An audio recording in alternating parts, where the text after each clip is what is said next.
Olá pessoal, hoje a gente vai falar um pouquinho sobre a obra Memórias de um Sargento de Milícias, de Manuel Antônio de Almeida.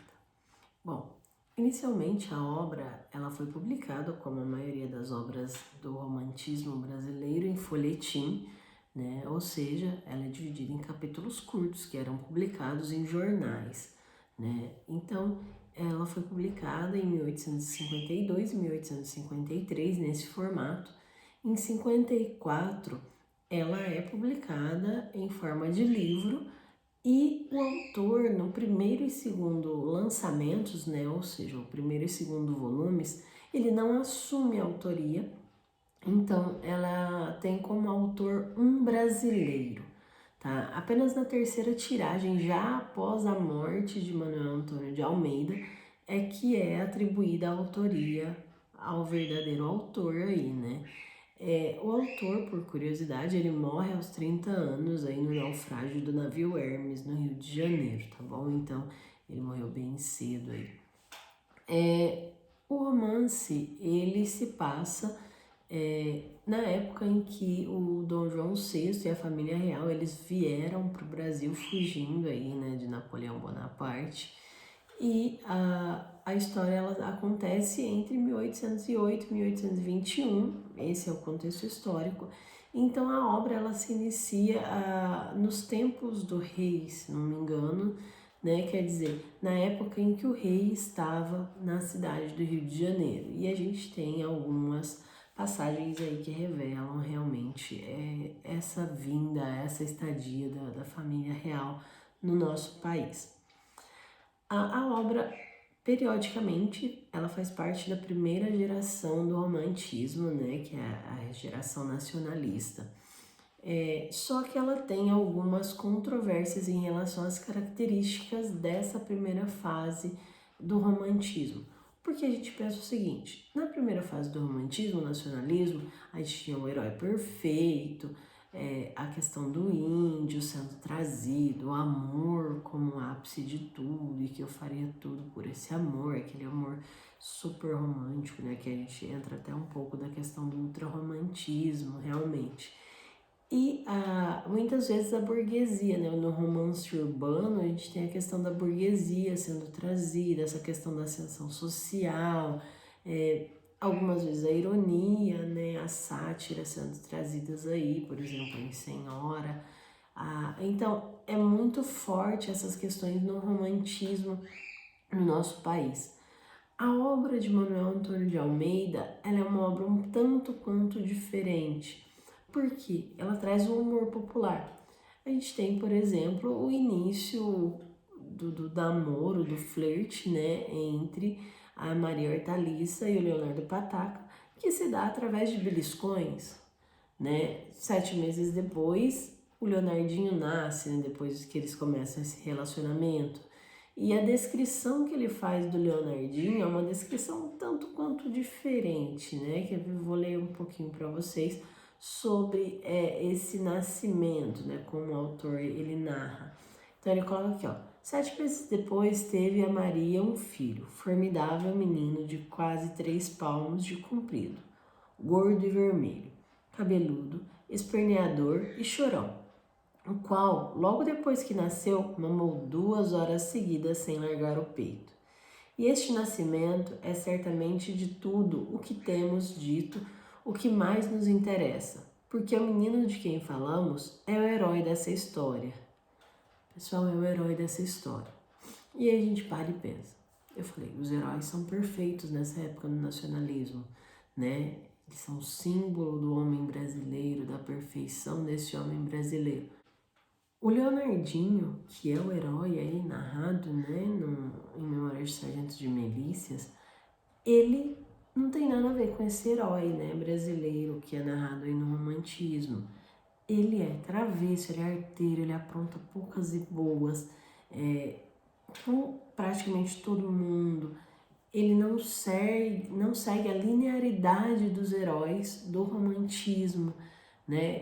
Por exemplo, Peri, né, que é o índio aí retratado. Então, a gente tem uma obra que é um pouco às avessas. Por quê? Ela segue, na verdade, uma questão de ordem e desordem, né? A gente tem a questão da ordem sendo mantida por personagens que têm uma certa estabilidade financeira, né? Por exemplo, o padrinho aí do Leonardinho, que é o barbeiro, a Dona Maria, né? O próprio Major Vidigal, que é a lei acima de tudo. E a gente pensa o seguinte, essa ordem e essa desordem, elas não são lineares. Por quê? Por exemplo, para o barbeiro, ele adquirir essa posição de estabilidade, né, principalmente financeira, essa questão da ordem que ele mantém, ele nem sempre foi assim. A gente sabe que o dinheiro que ele consegue e essa estabilidade que ele consegue, ele vem de um dinheiro que não era dele, né? Que é o dinheiro aí da filha de um dos capitães, né? Que ele narra aí na história, que morre e pede para ele deixar a riqueza, a fortuna dele para a filha, mas ele nunca vai atrás dessa menina, né? Então ele consegue sua estabilidade financeira através do dinheiro de outra pessoa. Então, mesmo os personagens mais estáveis, os que representam a ordem, nem sempre eles foram assim, ok? Já que a gente citou aí o Major Vidigal, a gente tem que pensar o seguinte: a gente pensa sargento de milícias. Os milicianos, na época, eles eram a autoridade máxima, né? Eles eram a lei. Porque a gente não tinha um estatuto que assegurasse a questão da lei, dos bons costumes. Então, o que o major dizia era a lei pura e total. Então, ele era o símbolo da lei, ele era o símbolo de tudo que acontecia no Rio de Janeiro, ok? Então, ele era a lei. Tudo que ele pensava, o que ele dizia, o que ele queria. Então, a gente não tem exatamente regras a serem cumpridas, a gente tem o que ele quer que seja cumprido, ok? Pensando nessa questão de ordem e desordem, o Leonardinho, ele faz parte principalmente dessa parte da desordem, né? Ele, a Vidinha, o padre, né, que comete aí algumas questões fora do padrão da igreja, né, que ele tem uma amante, por exemplo. Porque a questão da desordem são as pessoas que não têm essa estabilidade. Então, o padre ele tinha tudo para ter essa estabilidade, porque ele era um padre, ele era um membro da igreja aí, né? Só que ele desanda ao querer aproveitar aí os prazeres carnais. A Vidinha, por exemplo, ela representa essa desordem do Leonardinho, onde a gente pensa na questão do amor, né? No romantismo, o amor, ele era o guia principal dos personagens, né? Então, o personagem ele tinha e ele corria atrás desse amor, porque esse amor era tudo para ele. O Leonardinho, ele já apaixonado por Luizinha, ele conhece Vidinha e mesmo que ele estivesse naquele momento determinado aí ia reconhecer, né, seu amor por Luizinha e fazer de tudo para ficar com ela, em um instante ele esquece todo esse sentimento quando ele conhece a Vidinha e ele se relaciona com ela. Então ela é símbolo dessa instabilidade, dessa desordem, né, dele. E mesmo depois, quando o Leonardinho ele fica com Vidinha, né, ele começa realmente a se relacionar com ela, em nenhum momento a gente tem a segurança de que realmente ele não poderia cometer a mesma coisa novamente, né, e tipo, deixar tudo, esquecer tudo por uma outra pessoa. Então, é bem fora da casinha, bem fora dos padrões do romantismo, né? Algumas pessoas até dizem, né, e comparam o livro com as obras pitorescas, né, aí o Pícaro, né? E só que a gente tem algumas diferenças, então eu não diria que seria voltado realmente para essa. Ele tem características sim das obras picarescas, mas não totalmente, ok? Então tem características, não quer dizer que seja. Bom, além disso, a gente pode pensar o seguinte: o anti-herói. o Leonardinho, ele é um herói anti-herói.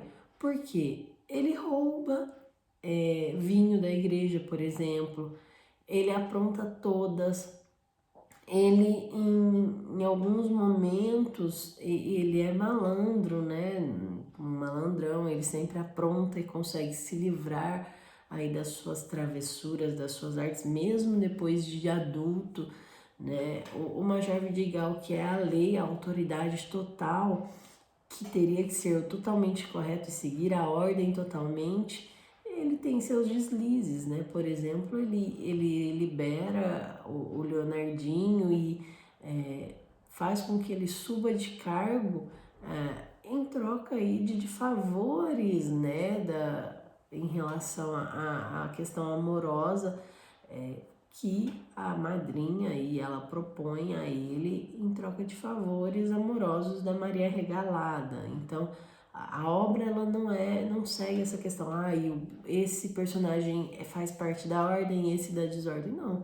Eles têm momentos de ordem, momentos de desordem, né? Então a gente tem alguns que permanecem por mais tempo na ordem, mas mesmo assim eles já passaram pela desordem em algum momento.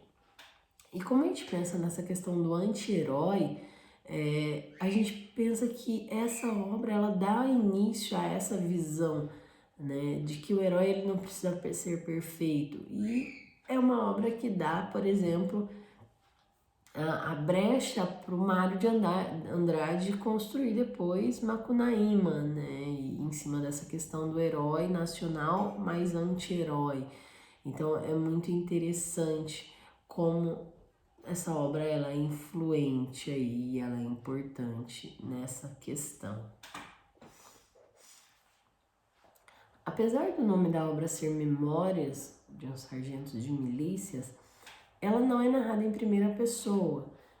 O termo memórias, ele quer dizer que é uma história que aconteceu no passado, né? Não quer dizer exatamente que sejam as memórias desse personagem, não é narrada em primeira pessoa. Na verdade, a gente tem um narrador onisciente, que faz sua narrativa em terceira pessoa, inclusive ele tem algumas digressões, alguns comentários, que ele vai fazendo ao longo da obra, assim, em algumas passagens, né? Então, o nome, o termo memórias não quer dizer que seja narrativa em primeira pessoa, como, por exemplo, o de Machado de Assis, né? Memórias Póstumas de Brás Cubas, que é narrada em primeira pessoa, porque são, sim, as memórias dele, ok?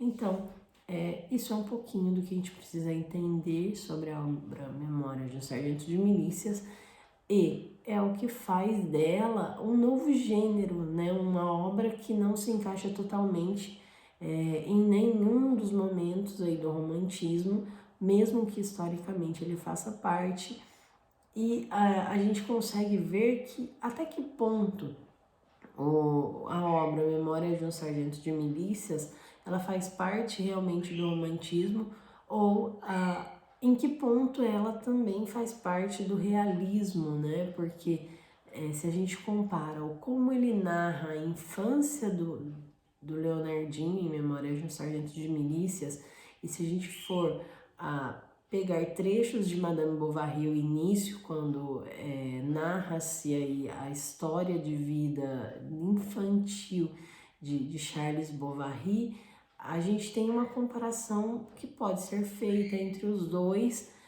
terem essa vida meio conturbada e não serem um padrão de herói perfeito, né? E não se encaixarem muito bem na sociedade. Então, é por isso que a obra é considerada uma obra de transição, mesmo que ela ainda esteja periodicamente na primeira fase do romantismo brasileiro. Ok, pessoal? Então, espero ter contribuído com vocês aí e até breve.